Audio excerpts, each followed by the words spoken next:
तो बच्चों आज के क्लास में हम लोग कंटिन्यू करने वाले हैं केमिकल बॉन्डिंग का अगला लेक्चर होगा, जिसमें हम लोग पढ़ने वाले हैं केमिकल बॉन्ड में अलग टाइप का बॉन्ड है जिसका नाम है कोवैलेंट बॉन्ड। हमने पिछले क्लास में डिटेल आयनिक बॉन्ड के बारे में डिस्कस किया था, तो आज हम लोग कंटिन्यू करेंगे कोवैलेंट बॉन्ड। हेडिंग लिखिएगा सब लोग, कोवैलेंट बॉन्ड। कोवैलेंट बॉन्ड देखो केमिकल बॉन्ड है क्या, ये फोर्स ऑफ अट्रैक्शन होता है ना, फोर्स ऑफ अट्रैक्शन को ही तो केमिकल बॉन्ड बोलते हैं। आयनिक बॉन्ड में क्या था, इलेक्ट्रॉन के ट्रांसफर होने की वजह से जो कैटायन एनायन बनता है उनके बीच में जो फोर्स ऑफ अट्रैक्शन लगता है उसे आयनिक बॉन्ड बोला गया था। केमिकल बॉन्ड क्या है, यहाँ दो एटम के बीच अगर इलेक्ट्रॉन का म्यूचुअल शेयरिंग हो और म्यूचुअल शेयरिंग की वजह से जो बॉन्ड बनता है उसे क्या बोलते हैं, कोवैलेंट बॉन्ड। तो लिखना it is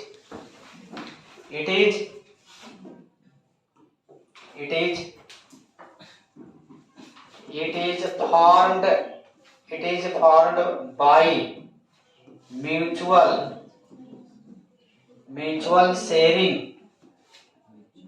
mutual sharing of electron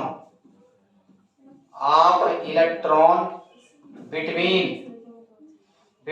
two atom। दो एटम के बीच में इलेक्ट्रॉन का म्यूचुअल शेयरिंग अगर होता है इलेक्ट्रॉनों का तो क्या बनेगा, केमिकल बॉन्ड बनता है। क्लियर है ना, केमिकल बॉन्ड में क्या बनेगा, कोवैलेंट बॉन्ड बनेगा। जैसे देखना, जैसे मान लेते हैं कोई एटम है ए, इसके पास एक इलेक्ट्रॉन है, दूसरा एटम है बी, इसके पास भी एक इलेक्ट्रॉन है।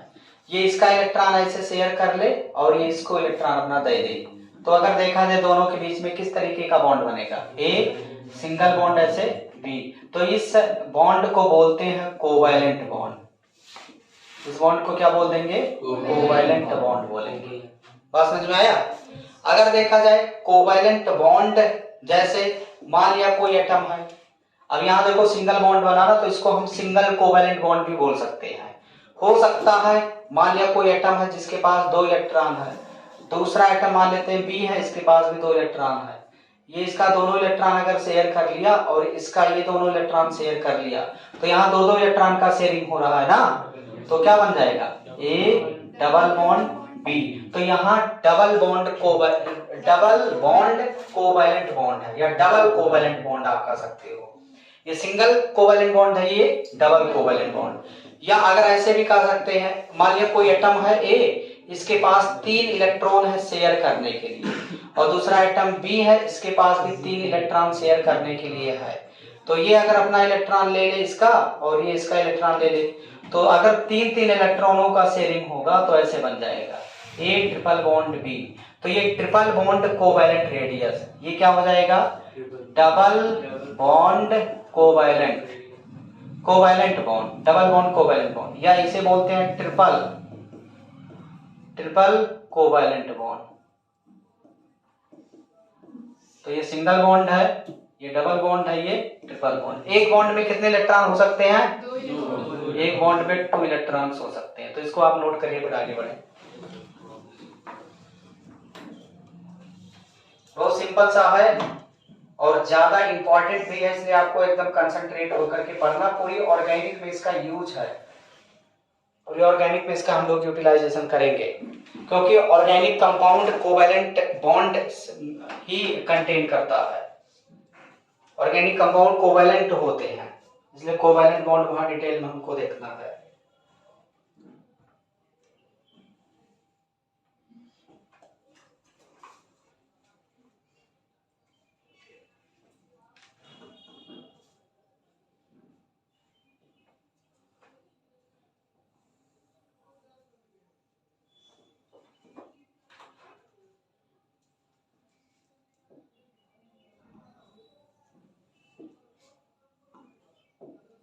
जैसे HCl ले लो,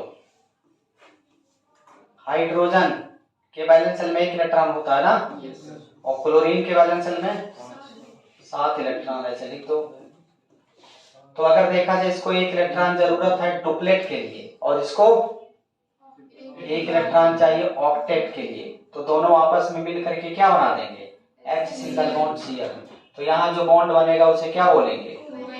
कोवैलेंट बॉन्ड, क्योंकि यहाँ इलेक्ट्रॉनों का म्यूचुअल शेयरिंग हो रहा है। अब ऐसा नहीं कि एक का जो है 2 इलेक्ट्रॉन और दूसरे का 1 इलेक्ट्रॉन रहेगा, मतलब इक्वल नंबर ऑफ इलेक्ट्रॉन दोनों एटम के शेयर होने चाहिए, तभी नाम पड़ा म्यूचुअल शेयरिंग। बात समझ में आया? जैसे मान लेते हैं आपके सामने है Cl2, तो Cl2 आप बना दो। क्लोरीन के वैलेंस शेल में कितना इलेक्ट्रॉन? 7 इलेक्ट्रॉन, ऐसे बना दीजिए।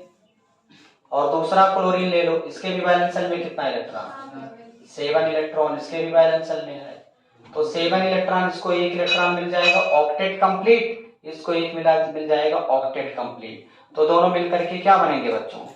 Cl single bond Cl। अभी भी इसके पास 6 इलेक्ट्रॉन बचा रह जाएगा, समझ रहे हो ना? इसके पास भी अभी 6 इलेक्ट्रॉन बचे रह जाएंगे ऐसे।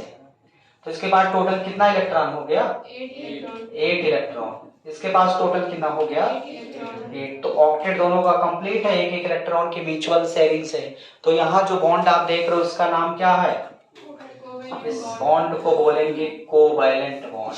क्या बोल सकते हैं बच्चों? Covalent bond. नोट कर लीजिए, इधर वाला बिठाते रहे।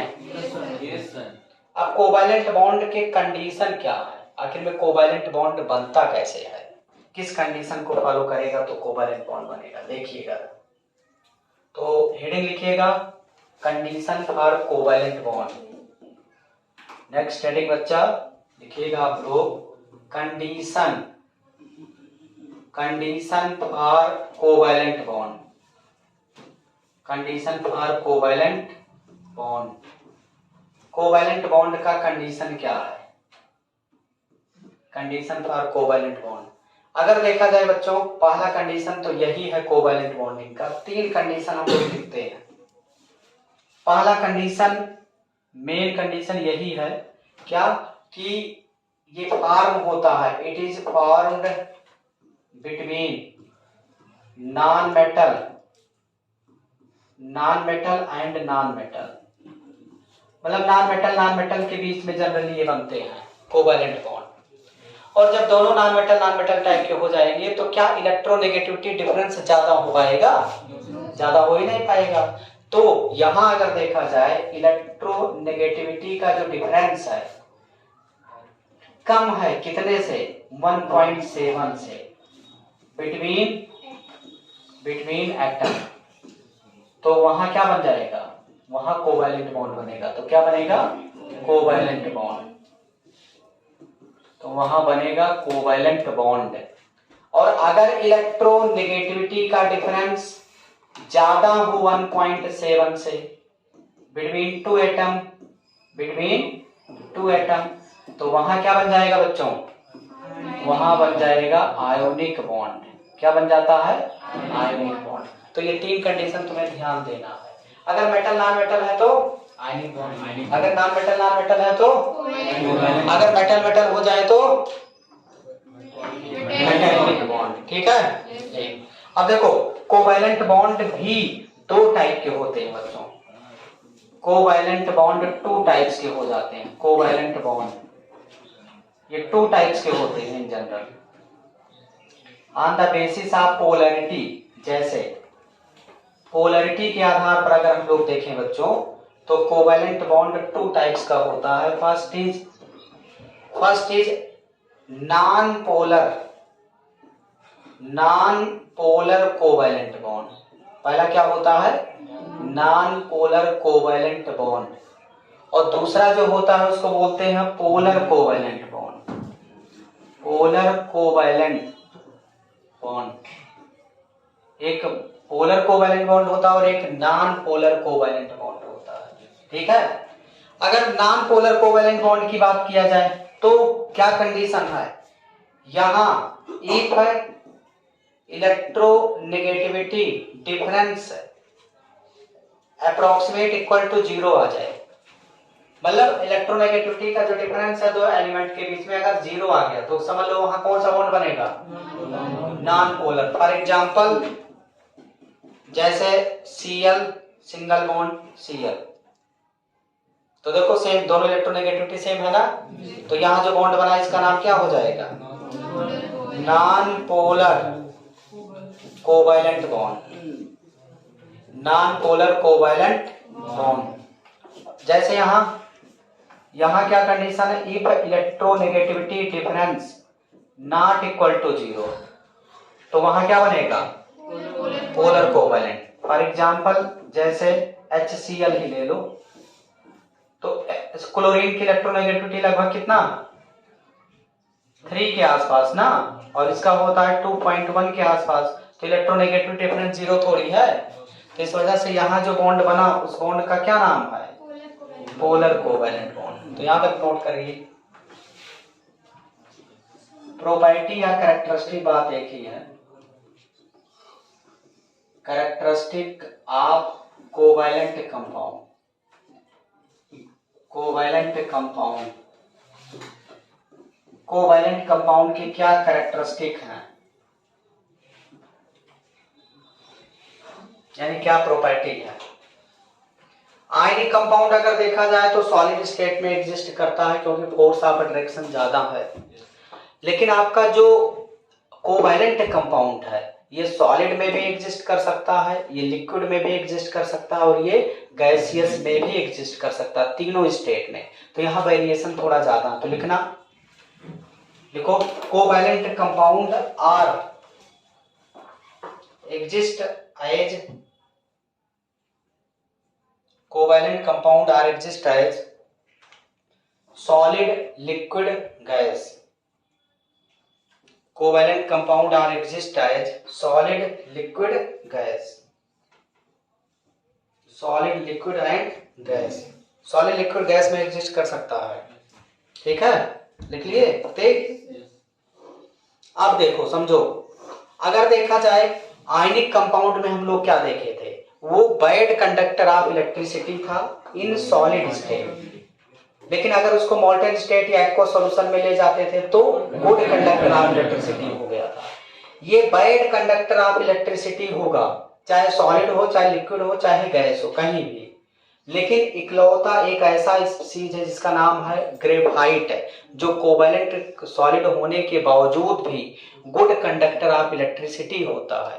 ग्रेफाइट जो पेंसिल का जो होता है अंदर वाला मटेरियल, वो ग्रेफाइट का होता है। रीजन क्या है उसमें इलेक्ट्रिसिटी कंडक्ट होने का, क्योंकि उसमें पाई इलेक्ट्रॉन का डीलोकलाइजेशन होने लगता है, मतलब वहां sp2 हाइब्रिडेशन होता है, कॉन्जुगेशन सिस्टम रहता है, वहां पाई इलेक्ट्रॉन एक जगह से दूसरी जगह पर दौड़ सकते हैं। इस वजह से ग्रेफाइट की जो रॉड है वो गुड कंडक्टर ऑफ इलेक्ट्रिसिटी होता है। लेकिन इसके अलावा जितने भी कोवैलेंट कंपाउंड होंगे सब बैड कंडक्टर ऑफ इलेक्ट्रिसिटी होते हैं, क्योंकि उसमें ना तो इलेक्ट्रॉन दौड़ सकता है और ना ही आयन दौड़ सकता है। क्लियर है ना? तो लिखना, covalent compound are bad conductor of electricity, covalent compound are bad conductor of electricity,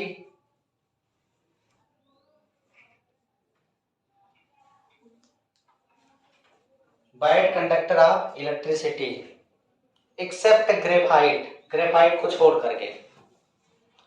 covalent compound are bad conductor of electricity except graphite, underline कर दो graphite को, except graphite। रीजन क्या है? Due to layered structure of, due to graphite का structure होता है due to layered structure of hexagonal ring, due to layered structure of hexagonal ring, hexagonal ring. O R करके लिखो, or delocalization of pi electron, delocalization मतलब movement से related है, एक जगह से दूसरी जगह पर मूव करना। Due to delocalization of pi electron, pi electron के मूवमेंट से, मूवमेंट के वजह से जो ग्रेफाइट होता है वो क्या होता है?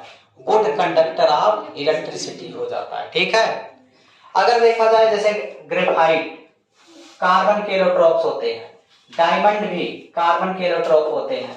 अगर ग्रेफाइट है, अगर ग्रेफाइट है बच्चों और दूसरा डायमंड है, दोनों का जो कॉन्स्टिट्यूएंट पार्टिकल्स एक ही है, कार्बन कार्बन। समझ रहे हो कि नहीं? लेकिन दोनों का स्ट्रक्चर थोड़ा सा चेंज हो जाता है। ग्रेफाइट का जो स्ट्रक्चर होता है हेक्सागोनल टाइप का होता है, sp2 हाइब्रिडाइजेशन होता है कार्बन एटम पर, और sp2 हाइब्रिडाइजेशन होने की वजह से यहाँ कॉन्जुगेशन थोड़ा आ जाता है और यहाँ पाई इलेक्ट्रॉन एक जगह से दूसरे जगह पर दौड़ सकते हैं। लेकिन डायमंड के कार्बन पर sp3 हाइब्रिडाइजेशन होने की वजह से इसका ज्योमेट्री टेट्राहेड्रल हो जाता है, और टेट्राहेड्रल ज्योमेट्री की वजह से इसके पास कोई फ्री इलेक्ट्रॉन नहीं होता, नो फ्री इलेक्ट्रॉन। और फ्री इलेक्ट्रॉन ना होने की वजह से डायमंड लगता है कि कंडक्टर होना चाहिए, बट ये कंडक्टर ना होकर के क्या हो जाता है, इंसुलेटर। बात समझ में आया? तो आप लिख लो, ये आपको जानकारी होना चाहिए, इतना कहीं नोट्स के कारण पर लिख लो। तो एक स्टेटमेंट लिखो आगे, पहले देखो, diamond are wide conductor of electricity, diamond are wide conductor of electricity, diamond are wide conductor of electricity due to its special structure, due to its special structure, और इसका स्पेशल स्ट्रक्चर क्या होता है, tetrahedral. Bracket में लिख लो tetrahedral, tetrahedral, या bracket में लिख लो no free electron to move, no free electron to move, इनके पास मूव करने के लिए कोई इलेक्ट्रॉन नहीं होता है।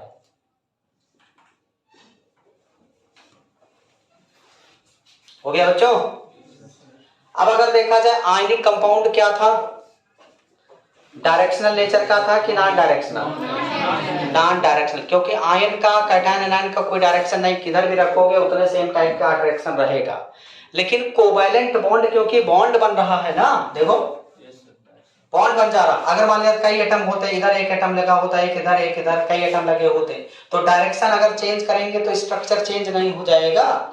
तो कोवैलेंट बॉन्ड डायरेक्शनल नेचर का होता है, क्योंकि ये आपस में मिल करके ऑर्बिटल ओवरलैप करके स्ट्रक्चर बना रहे हैं, तो डायरेक्शन पर बेस्ड होते हैं। ये एक्सिस के थ्रू ओवरलैप करेंगे, जैसे X axis, Y axis, Z axis के थ्रू ओवरलैप करके केमिकल बॉन्ड बनता है, तो इस वजह से ये डायरेक्शनल नेचर का होता है। समझ में आया? जैसे हम ही खड़े हैं, अभी तो कोई एक अलग टाइप का, अभी थोड़ा सा डायरेक्शन चेंज कर दे हाथ पैर का तो स्ट्रक्चर चेंज हो जा रहा है ना, तो डायरेक्शनल टाइप का है। लेकिन अगर मान लिया हाथ पैर नहीं जुड़ा होता, कहीं भी रखते उसी टाइप का होता, तो अनडायरेक्शनल हो जाएगा, नॉन डायरेक्शनल। तो कोवैलेंट कंपाउंड डायरेक्शनल नेचर होने की वजह से इसका ज्योमेट्री भी हो सकता है और इसका आइसोमेरिज्म भी ये शो करता है। तो लिखना covalent compound are directional in nature, underline कर देना directional. Covalent compound are directional in nature, hence have definite geometry and hence have definite geometry, hence have definite geometry and so isomerism, hence have definite geometry, geometry कैसे लिखते हो, GOMTRY, geometry and so isomerism, and so isomerism, and so isomerism। लिख लिया बच्चों? हटा दें? चलो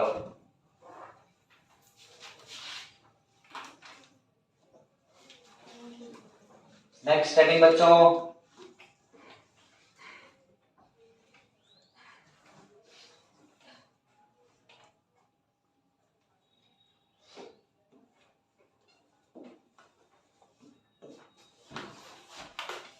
next heading strength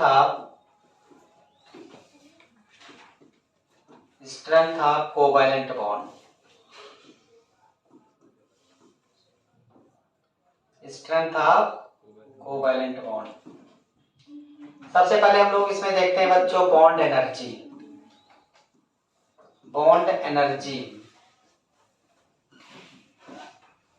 bond energy. देखो बॉन्ड एनर्जी होता क्या है, कोवैलेंट बॉन्ड को तोड़ने के लिए जो एनर्जी रिक्वायर्ड होती है उसी को क्या बोलते हैं, बॉन्ड एनर्जी। तो लिख सकते हैं energy required to break, energy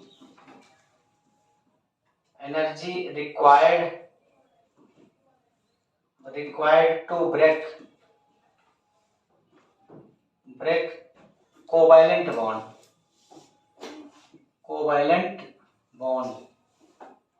is called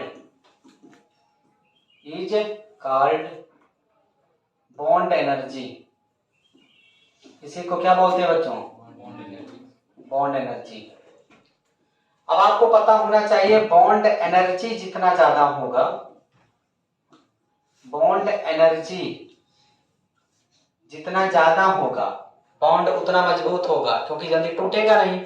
तो directly proportional bond strength, strength मतलब मजबूत, ठीक है। Inversely proportional bond length, inversely proportional bond length मतलब बॉन्ड लेंथ जितना ज्यादा बॉन्ड एनर्जी और बॉन्ड स्ट्रेंथ उसका उतना कम होता है। यह आपको पता होना चाहिए। जैसे मान लीजिए ये डिजिटल पेन है, छोटा है, जल्दी टूटेगा नहीं टूटेगा, थोड़ा सा और बड़ा कर देते टूट जाता, और बड़ा कर देते जल्दी टूट जाता। तो बॉन्ड लेंथ बढ़ता जाएगा तो उसको तोड़ने में इजी हो जाएगा, जल्दी टूट जाएगा, बॉन्ड एनर्जी कम हो जाएगा, और बॉन्ड एनर्जी कम तो बॉन्ड स्ट्रेंथ कम हो जाएगा। जैसे फॉर एग्जांपल आपको पता है carbon, single bond carbon, bond length कितना होता है बच्चों, 1.54 एंगस्ट्रॉम। मिला था ना, कई जगह मिल चुका है। कार्बन डबल बॉन्ड कार्बन कितना बॉन्ड लेंथ बताओ, 1.34 एंगस्ट्रॉम। और कार्बन ट्रिपल बॉन्ड कार्बन तो बॉन्ड लेंथ कितना था, 1.20 एंगस्ट्रॉम। तो अगर आपसे कहा जाए ये है सिंगल बॉन्ड कोवैलेंट ना, ये कोवैलेंट डबल बॉन्ड है, कोवैलेंट ट्रिपल बॉन्ड है कि नहीं। इसको मान लेते हैं ए, इसको मान लेते हैं बी, इसको मान लेते हैं सी। तो अगर आपसे कहा जाए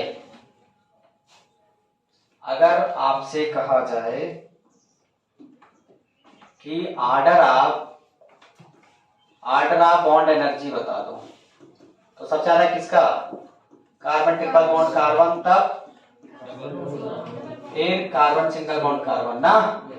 अगर आपसे कहा जाए ऑर्डर ऑफ बॉन्ड स्ट्रेंथ बता दो, तो सबसे ज्यादा कार्बन ट्रिपल बॉन्ड कार्बन, फिर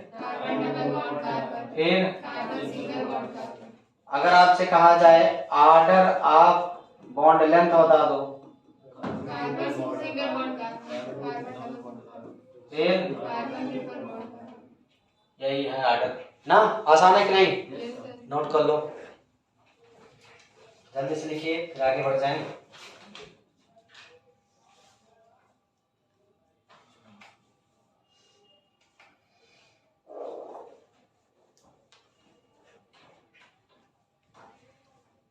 अगर साइज ऑफ एटम ज्यादा तो बॉन्ड लेंथ घटेगा कि बढ़ेगा, अगर साइज बढ़ गया तो बॉन्ड लेंथ भी तो बढ़ जाता है। ये तो हम लोग पढ़े थे यार। मतलब bond length directly proportional size of atom, जिससे पूछेंगे वो बताएगा।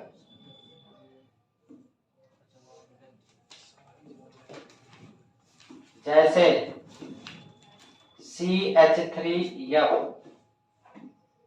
CH3Cl, CH3Br, CH3I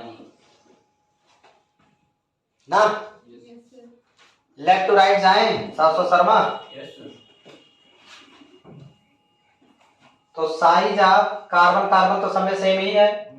size of hydrogen क्या हो रहा है? हाइड्रोजन मतलब X क्या हो रहा है? इंक्रीज। तो ऑर्डर ऑफ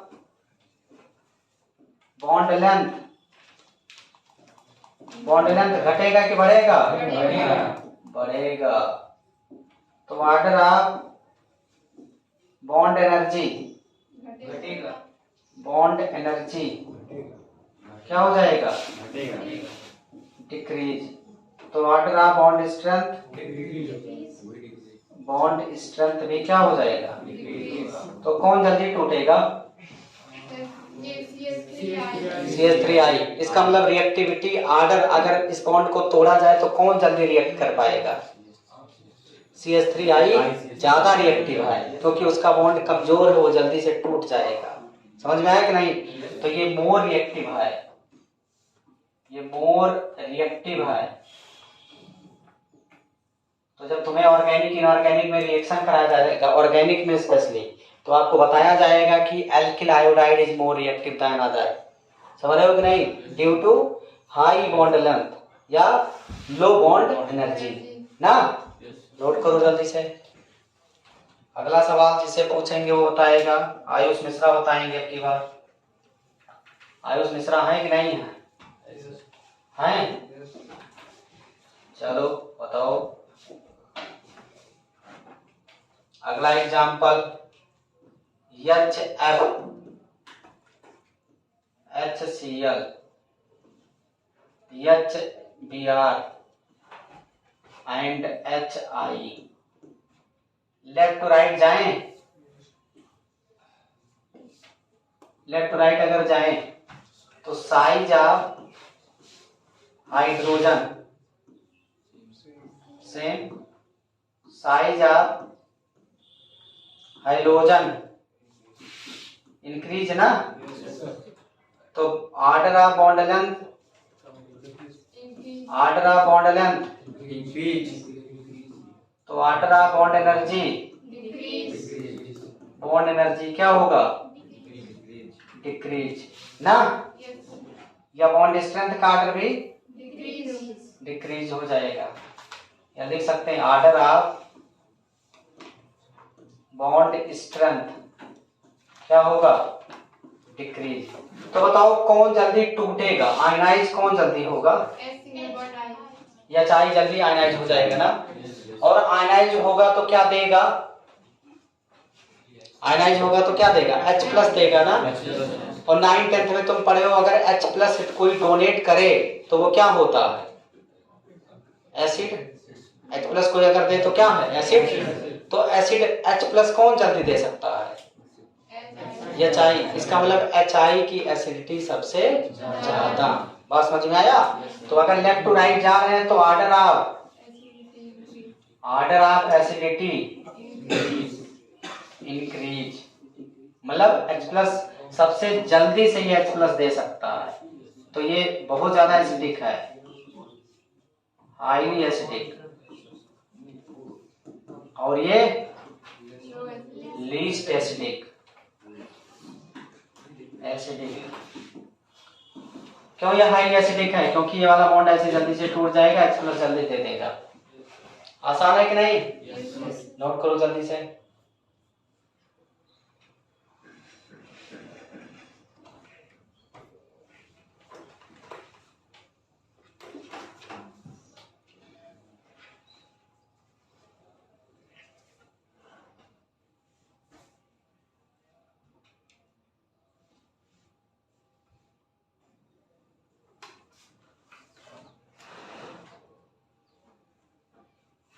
अब Lewis dot structure covalent bond में बनाना रहता है।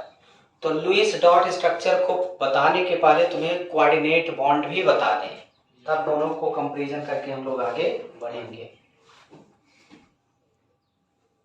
कोऑर्डिनेट और कोवैलेंट भी बीच बीच में एक ऐसा मॉलिक्यूल आ जाएगा जिसमें कोवैलेंट कोऑर्डिनेट दोनों आ जाएंगे। कभी कभी कोवैलेंट कोऑर्डिनेट और आयनिक तीनों आ जाएगा।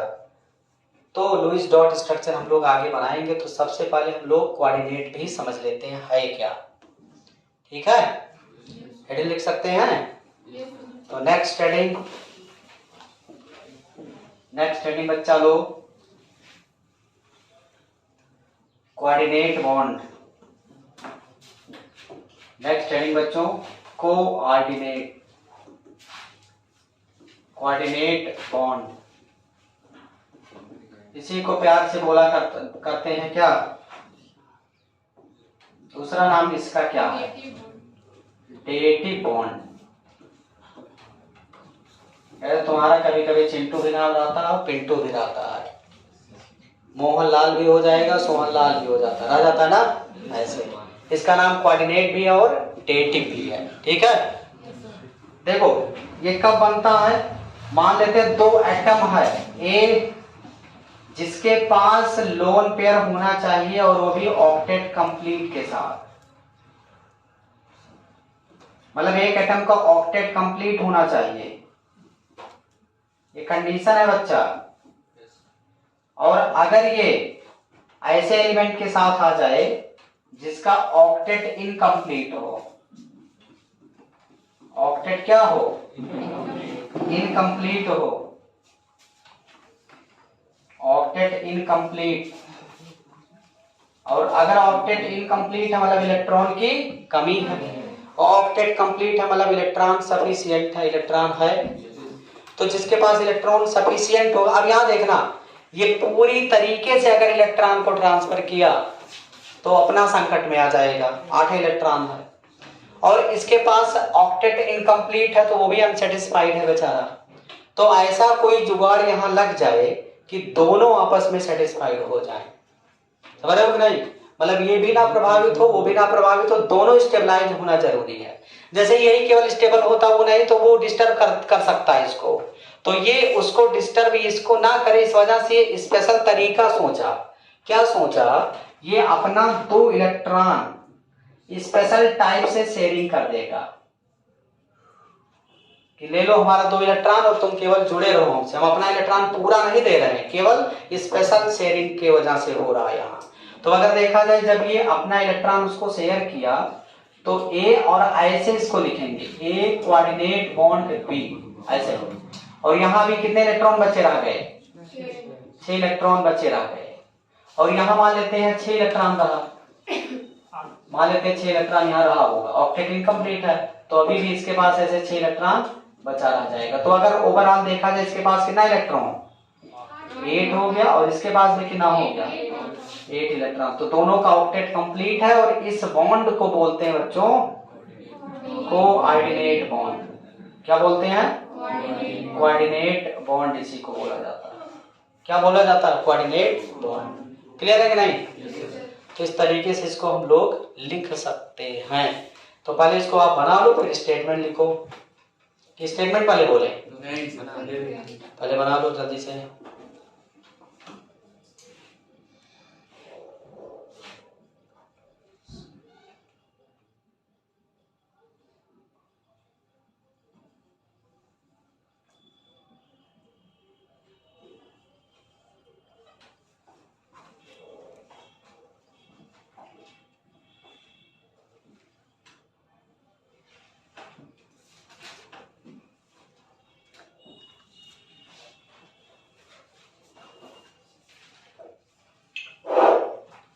ऐप में सब लोग इंटर कर जाइए।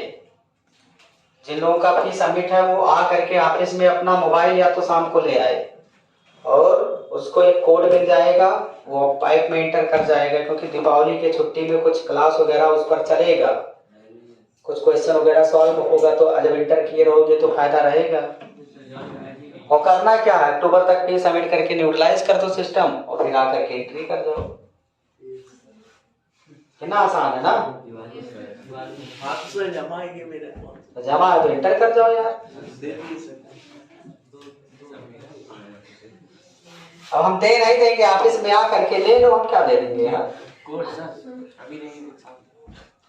शाम को आ करके सब लोग मोबाइल लाना जरूरी है ना, तो मोबाइल दोगे हमको, हम लोग अपना जो है उसमें बताएंगे नहीं। क्या बताना है अरे हम नहीं करेंगे यार, कोई मतलब मैनेज करेगा, हम क्लास लेंगे कि यार ये सब करेंगे, लेकिन तुम लाओगे तो मैनेज होगा। आगे बढ़े, बोलो।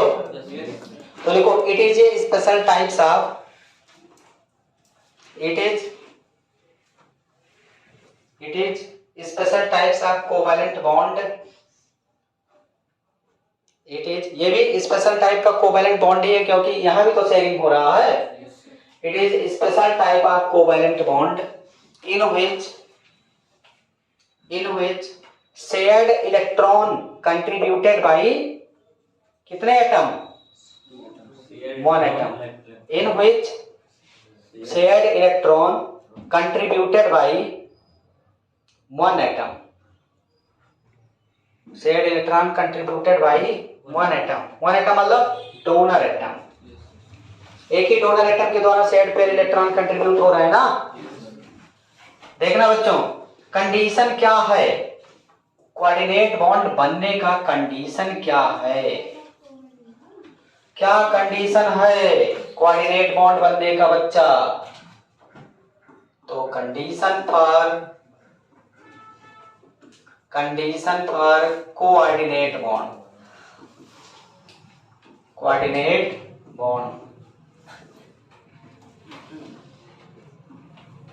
कंडीशन फॉर कोऑर्डिनेट बॉन्ड समझ रहे हो ना? चलो देखना बच्चों, अगर देखा जाए पहला कंडीशन तो यही है, डोनर ये एटम अपना इलेक्ट्रॉन दिया ना तो इसको बोलते हैं डोनर एटम, और ये इलेक्ट्रॉन लिया तो इसको बोलते हैं एक्सेप्टर. क्या बोलते हैं? एक्सेप्टर. तो जो डोनर एटम है उसका ऑक्टेट कंप्लीट होना चाहिए. तो लिखना donor atom should have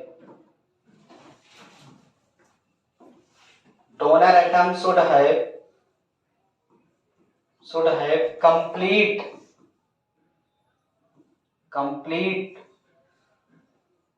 its octet.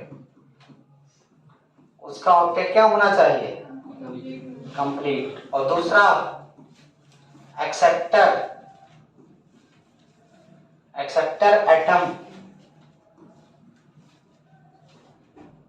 Atom should है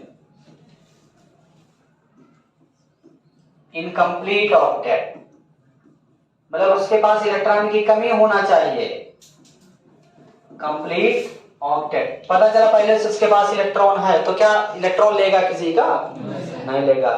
तो एक्सेप्टर का इलेक्ट्रॉन डिफिशिएंट होना चाहिए और डोनर को इलेक्ट्रॉन सफिशिएंट यानी इलेक्ट्रॉन डेंसिटी ज्यादा होना चाहिए. ठीक है बच्चों?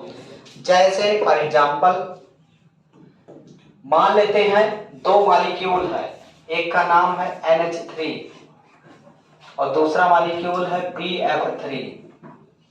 इन दोनों मॉलिक्यूल के बीच में बॉन्डिंग हो जाएगा. कैसे समझना? Nitrogen central atom valence shell में कितना इलेक्ट्रॉन होते हैं? 5. कितने हाइड्रोजन है? 3 हाइड्रोजन ऐसे सिंगल बॉन्ड से जुड़ गया ना, ऐसे सिंगल बॉन्ड से. अभी एक लोन पेयर इसके पास बचा हुआ है. 2 इलेक्ट्रॉन का जब पेयर होता है उसे लोन पेयर बोलते हैं. और इसका अगर स्ट्रक्चर बनाओ तो बोरोन बैलेंस सेल में कितना इलेक्ट्रॉन? 3 इलेक्ट्रॉन ऐसे है. कितने फ्लोरीन है? 3. तो ऐसे फ्लोरीन जोड़ दो. अच्छा, एक फ्लोरीन के पास अगर देखा जाए सिंगल बॉन्ड में 2 इलेक्ट्रॉन, तो टोटल बोरोन के पास कितना है? अभी 6 है यार. देखो यहाँ अगर देखा जाए इसके पास बॉन्ड बनाने के बाद कितना इलेक्ट्रॉन हो गया, और यहाँ बॉन्ड बनाने के बाद कितना हो गया. तो यहाँ देखो एक का कंप्लीट है, एक का इनकम्प्लीट है, तो नहीं लगा कि नहीं कोऑर्डिनेट बॉन्ड. तो क्या करेगा ये अपना इलेक्ट्रॉन ऐसे कोऑर्डिनेट बॉन्ड के थ्रू इसको देगा. तो ऐसे बन जाएगा. देखना NH ऐसे कोऑर्डिनेट बॉन्ड, और यहाँ BF3. और यहाँ अगर देखा जाए बच्चों यही जो बॉन्ड है इसका नाम क्या है? Coordinate bond. इसी को क्या बोलते हैं? Coordinate bond. दूसरा तरीका ये भी है लिखने का, ऑर्गेनिक में स्पेशली तुम्हें दिखता है. इसी को अगर हम ये एरो जिधर रहता है इसका मतलब क्या है? जिधर एरो रहता है मतलब वो इलेक्ट्रॉन ले रहा है एक्सेप्टर, और जिधर टेल रहता है वो इलेक्ट्रॉन दे रहा है, डोनर है ना. इसको हम ऐसे भी लिख सकते थे. ऐसे देखना